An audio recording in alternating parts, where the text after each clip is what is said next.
So, Aaron Glenn, our 1994 first-round draft pick, is coming home to coach the New York Jets.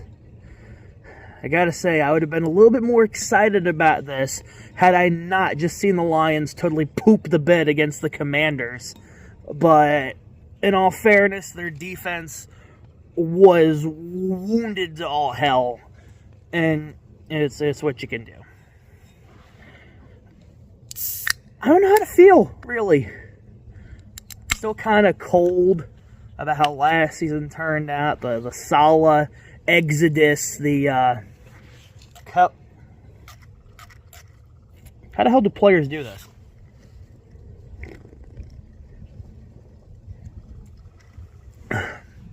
Face mask glasses. Got them dirt cheap.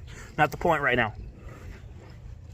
After the whole Saleh exodus and the GM following out right behind him, and everything else that happened last season with the New York Jets, too numerous to name.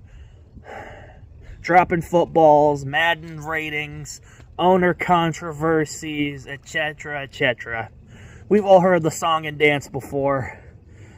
Aaron Rodgers most likely isn't going to be back, despite a pretty respectable season by most standards and a world-beating stat line by Jet standards.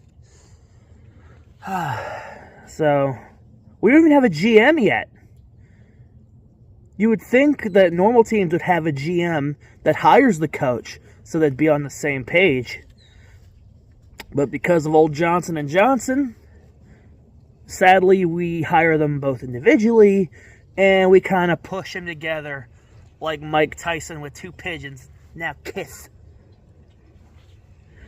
Rain.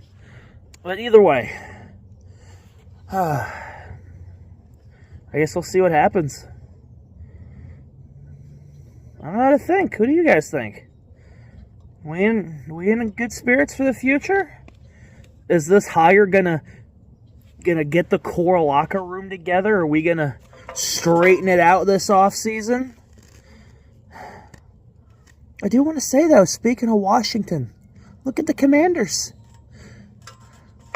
Finally got rid of that cancerous Dan Snyder and went and blew up the whole internals of the team. New GM, good 3/4 of the roster overhauled or experimented upon, and look at how the heck it's turned out. I'm just saying. If you had told me that Dan Quinn and Jaden Daniels that have been in the NFC Championship game this year, I would have told you to take a long walk off a short pier. But this is where we are now. Like I said, what do you guys think? Let me know down below, and out. Fuck these. And more content to come.